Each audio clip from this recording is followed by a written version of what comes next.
अस्सलाम वालेकुम। जय हिंद। मैं इलियास शेख, नई ज़िंदगी में रहने वाला एक नागरिक। पिछले 2 या 3 दिन से एक सभा हो गई जो बीजेपी कैंडिडेट के बारे में थी।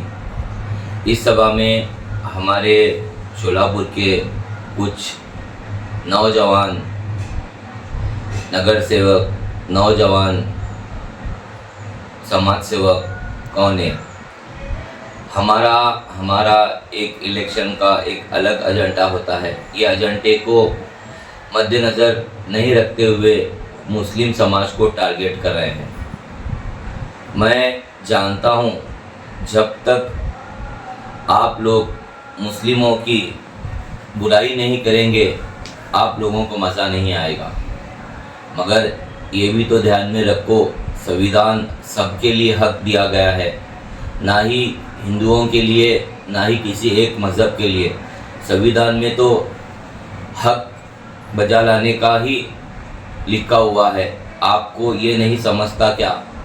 शोलापुर जैसे सभी हिंदू मुस्लिम एकत्र मिलकर रहने वाले लोगों को आप उकसा रहे हो। अगर आपको नई ज़िंदगी में एक मिसाल देखना है तो देखिए, यहाँ पर जो भी नगर है वो हिंदुत्व के नाम पे है। आज तक नई ज़िंदगी में ये नगर को मिठाया नहीं गया। जैसा कि शोभादी नगर, जैसा कि बसवेश्वर नगर, जैसा कि भीमाशंकर नगर, जैसा कि सिद्धेश्वर भाग नंबर 1, 2, ये नगरों के नाम टोटल हिंदुओं के हैं। आज तक मुसलमानों ने ये नाम को बचा के रखा हुआ है, ना ही नाम मिटाया है।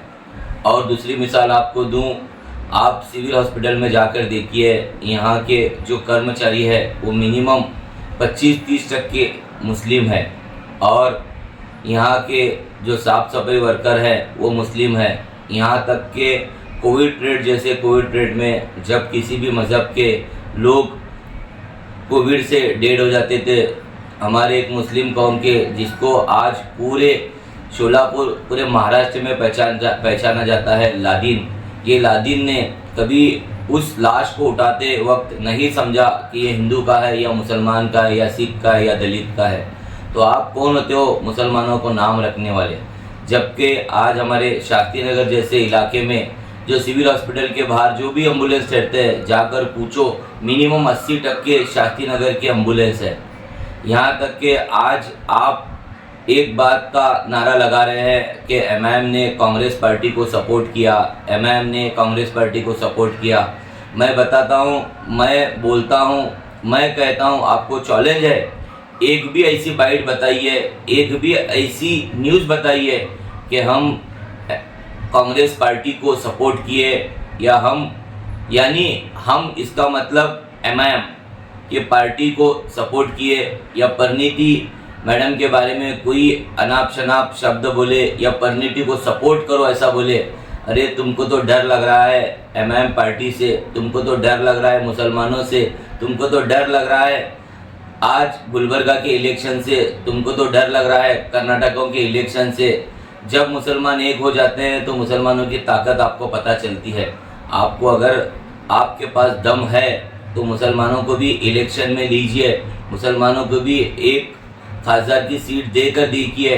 जब समझ में आएगा कि मुसलमान खासदार बगैर किसी कौम के, बगैर किसी मज़हब को टीका करके किस तरह से चुन कर आते हैं।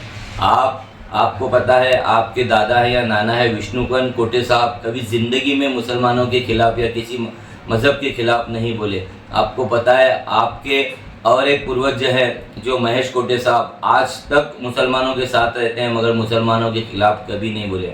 आपको ऐसा लगता है आपकी जवानी है और आप ये बोलना चाह रहे हैं कि वो हिंदू में ऐसे हैं, मुसलमान ऐसे हैं, मुसलमान वैसे हैं।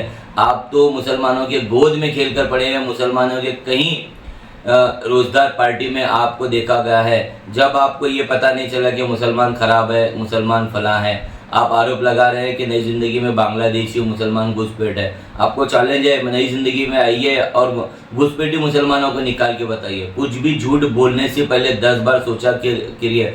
आज आपके भी मज़हब के लोगों को पता है कि आप झूठ बोल रहे हैं, आपके भी मज़हब के बच्चों को पता है कि आप उपसाएंगे तो उपसने वाले नहीं हैं।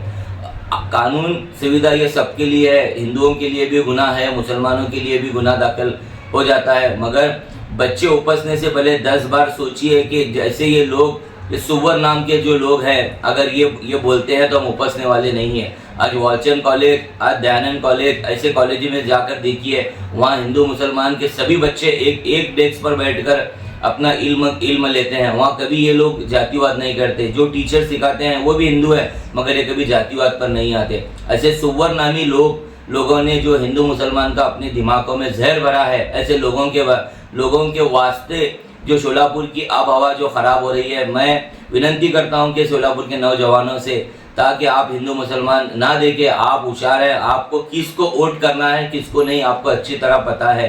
मैं इतना बोलकर 2 शब्द करता हूं। जय हिंद, जय भारत।